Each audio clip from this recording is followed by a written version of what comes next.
let's do that. Okay.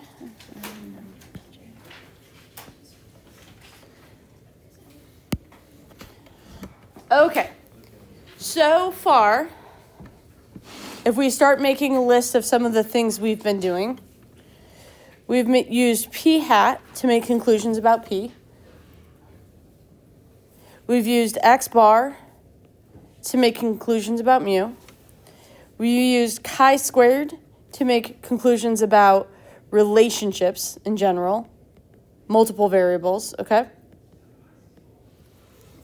And when we use chi-squared, those relationships we're talking about, that association was between two categorical variables, okay?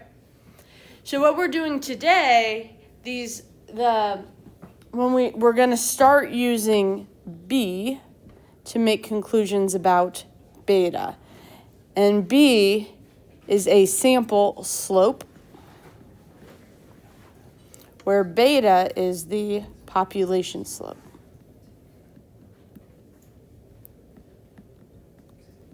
Guys, please stop talking while I'm talking. Okay?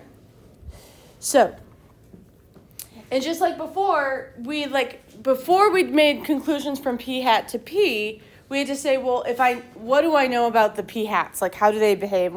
When are they normal? What's the center? What's the spread? Okay?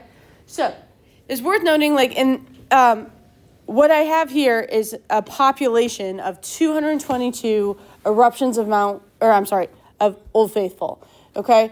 And there's two variables for each of these eruptions. One, how long did the eruption last? And two, how long had it been since the previous eruption? And, okay, so as I look at, say, this point right here, that's roughly at 3 and 53, okay? That's saying for this point, it had been 53 minutes before it erupted again. And when that eruption happened, it lasted a little over 3 minutes. What is this? Old Faithful is the geyser at Yellowstone Park. The big, okay? And this is 222 points. Is everybody with me? All right, so this is my population. If we look at this line of fit, hopefully we're remembering in general y hat equals a plus bx, okay? But in this case, this line of fit is describing my population. So this is not B, it is beta. And again, it's like describing x bar versus mu. Beta is the slope of the line of a population, okay? Now, imagine I take a sample of 20 of these points. So I might choose this one, this one, this one, this one, etc. Is everybody with me? And when I calculate the line of those 20 points, is it going to equal this line? No. Could it? Maybe. Is it going to be close to this line? Probably. Okay? All right. So what I did is take 3 different samples, which is hard to see on your paper, but you can kind of see the green dots on mine. Okay? So for this one, you can see the slope was 10.2. And that would be a B. That would be a sample slope because it's only the slope of the 20 points, those 20 green points. Those are the only points used to calculate that one. Is everybody good? Okay. And for this one, we have B equals 7.7 because it's a different set of points, so it has a different slope, et cetera, et cetera. Okay? Now, you'll notice the sample slopes are close to the population slope, what was 10.36, okay? But they're not exact. And why aren't they exact? Because they're from samples, and samples are not perfect, okay? So imagine I gave us 997 more of these graphs, and I plotted the slope of every single one of them so that I have total 1,000 different samples. So 1,000 different sample slopes. Is everybody with me? That's the picture on the next page. All right. So every single dot on this graph is 1,000 sample slopes. So we had 10.2, that's this dot right here. We had 9.5, that's this dot right here. Okay, so those samples from the previous page are some of these ones. Everybody good? Okay. What do you notice about the shape of this? Approximately.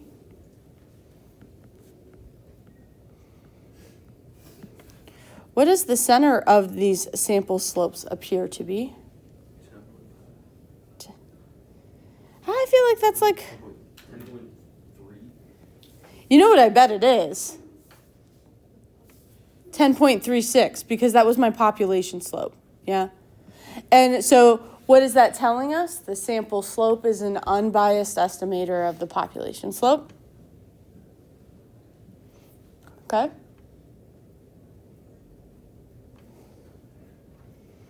And ooh, this is a good review from Unit 1. This is my picture, right? We're saying approximately normal. Probably tail out a little bit better. Is everybody with me?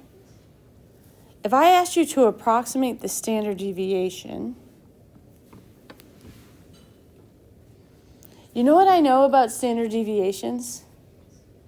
If it's normal, 68, 95, 99.7. You guys with me?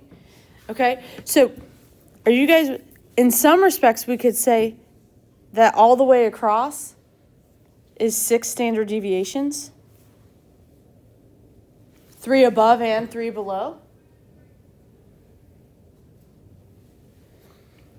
And then I can start looking at that's roughly 5.5 to 15. Give or take. That distance is equivalent to 6 standard deviations. Everybody good? So let's see, 9.5 over 6. 1.6, give or take 1.58. Okay? And there's a formula for this. It's on your formula sheet. You'll never use it.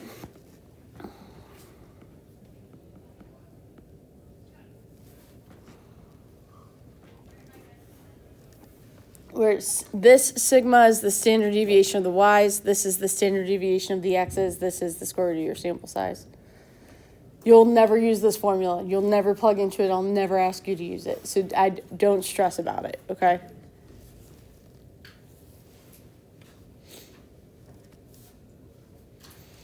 So the basic process is we're going to take a sample, we're going to find the slope of that sample, and then we're going to use it to make conclusions about the population.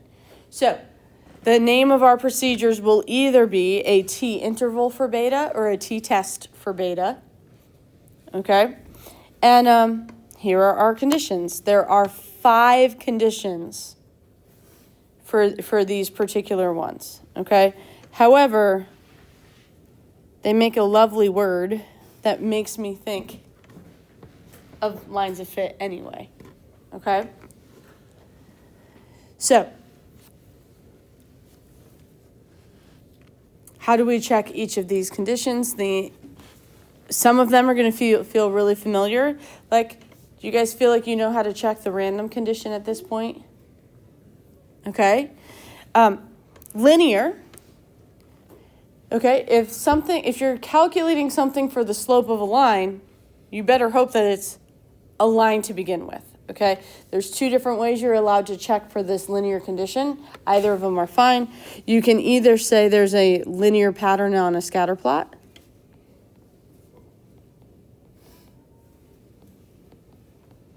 or if no pattern on a residual plot.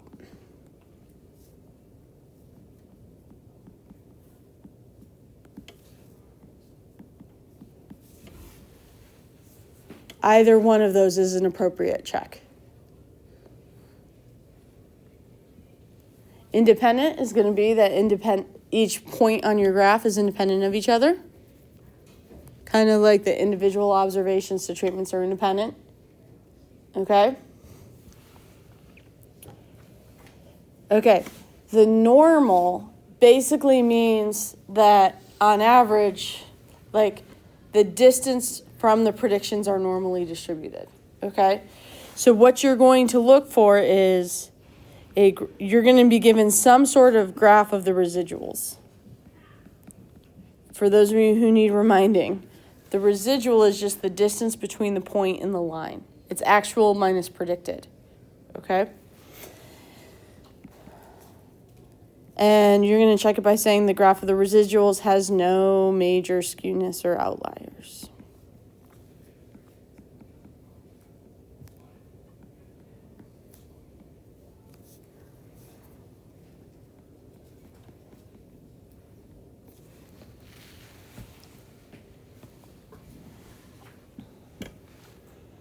All right, the last condition, equal variance. What this means, I'm going to show you an example of a graph where the condition isn't met. Let's say this is my scatter plot.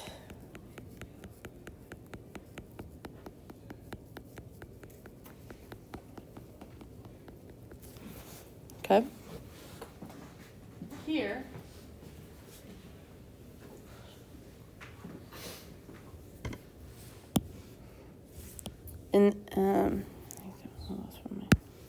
In this area right here, not very spread out. Is everybody with me? But over here, the y values are very spread out. Do you guys see it? Okay. All right. So what happens, like what we want to have is that the spread in the y coordinates is about the same consistently throughout the graph. The way you're going to check that, if I drew in a line of fit and then said, what would my residual plot look like? Okay. We'll start to see fanning, like it looks like a fan that's been opened up. Okay. So what you're going to do is look at the residual plot, and we're hoping to find no fanning in that residual plot.